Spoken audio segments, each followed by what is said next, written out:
இந்த பதிவு எதுக்கு அப்படின்னு பார்த்தீங்கன்னா, நேத்து வந்து தமிழ்நாடு கவர்மெண்ட் வந்து புதுமை பெண் தமிழ் புதல்வன் திட்டம் அப்படின்னு சொல்லி ஒரு திட்டம் கொண்டு வந்திருந்தாங்க.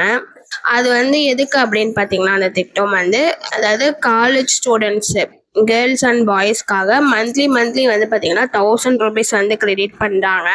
இந்த திட்டம் வந்து ரொம்பவே யூஸ்ஃபுல்லா இருக்கும். ஏன் அப்படின்னு கேட்குறீங்கன்னா, நிறைய வந்து புவர் ஃபேமிலிலேருந்து நிறைய பேர் வந்து ஹையர் எஜுகேஷன் வந்து படிக்கிறாங்க. ஒரு நோட்டு வாங்குறதுக்கு பைசா இல்லாம இருக்கும். ஒரு ஒரு நோட்ஸ் வாங்குறதுக்கு கூட பைசா இல்லாம இருக்கும். ஒரு பஸ் ஃபேருக்கு எதுக்காவது உங்களுக்கு வந்து யூஸ்ஃபுல்லா இருக்கும் இந்த மாசம் ₹1000 போடுறது. ஏன்னா நான் காலேஜ் படிக்கிறப்ப வந்து பார்த்தீங்கன்னா, கொஞ்சம் பேர் இருந்தாங்க. நோட்ஸ் கூட இல்லாம ரொம்ப கஷ்டப்படுவாங்க. ஸோ அதெல்லாம் பார்த்து கொஞ்சம் ஃபீலிங்ஸா இருக்கும். எவ்வளோ கஷ்டப்பட்டு படிக்கிறாங்கல்ல அப்படின்னு சொல்லிட்டு.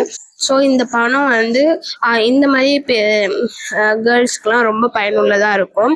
இந்த திட்டம் வந்து நாங்க வரவேற்கிறோம். நீங்க வரவேற்கிறீங்கன்னா ஒரு லைக் பட்டனை கிளிக் பண்ணிட்டு நம்ம சேனலை சப்ஸ்கிரைப் பண்ணிட்டு ஷேர் பண்ணுங்க. நெக்ஸ்ட் வீடியோல பார்க்கலாம். பாய். தேங்க்யூ.